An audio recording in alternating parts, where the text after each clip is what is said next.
नमस्कार विद्यार्थियों। पिछले लेक्चर में हमने चोल काल के राजस्व के स्रोतों अर्थात राजस्व की संबंधित बात की थी। आज हम चोल कला के विषय में यहाँ चर्चा करेंगे। देखिए, चोल काल में कला के क्षेत्र में विभिन्न नए आयाम हमको देखने को मिलते हैं। चोल काल में प्राचीन कालीन जो शैव और वैष्णव धर्म थे उनका पुनरुत्थान हुआ। दक्षिण भारत के अंतर्गत जो शैव संत थे उन्हें नैनार और जो वैष्णव संत थे उन्हें आलवार कहा जाता था। नैनार संतों की संख्या 63 थी, 63, और आलवार संतों की संख्या 12 थी।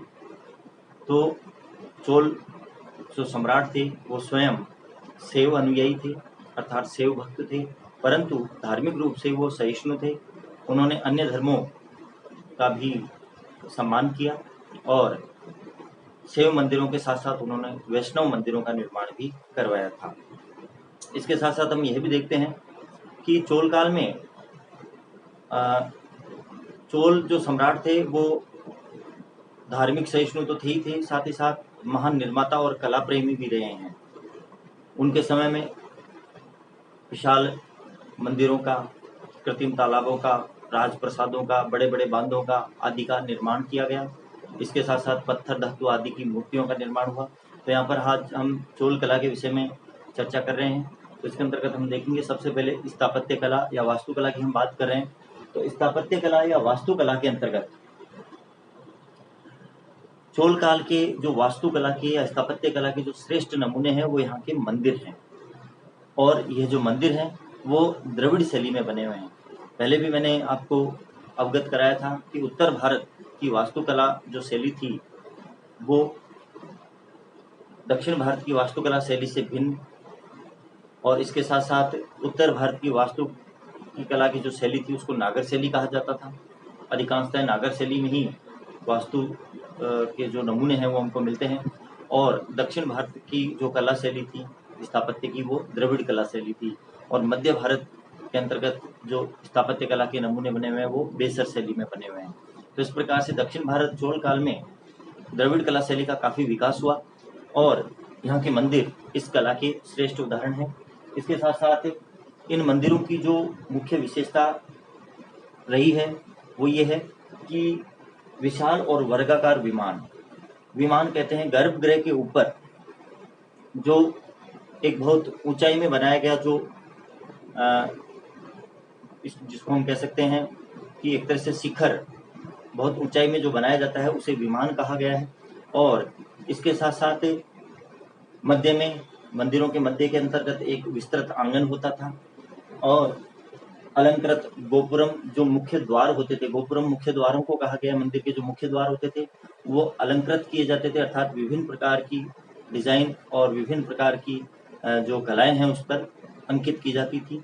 इसके साथ साथ मंडप, गर्भगृह जिसमें भगवान की मुख्य मूर्ति रखी जाती थी उसके सामने एक मंडप होता था जहाँ पर भक्तगण बैठ करके और उपासना करते थे।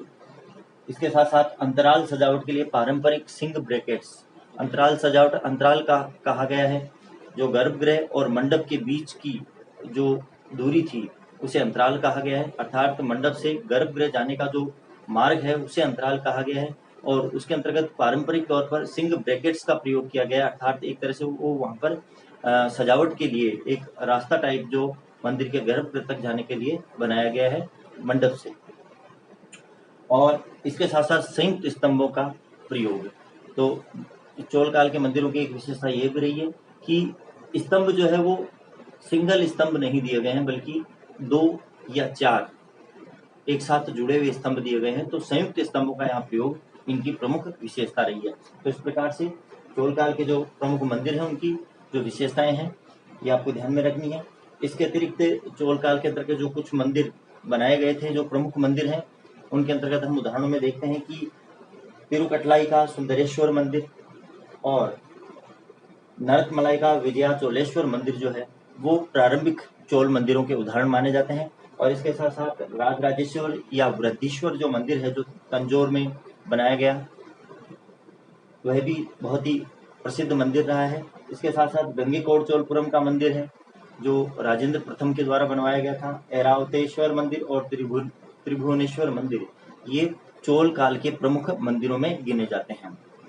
इसके साथ साथ हम देखते हैं कि जो राजराजेश्वर मंदिर है, उसमें हमें द्रविड़ कला शैली की एक चरमोत्कर्ष जो होता है वो दिखाई देता है।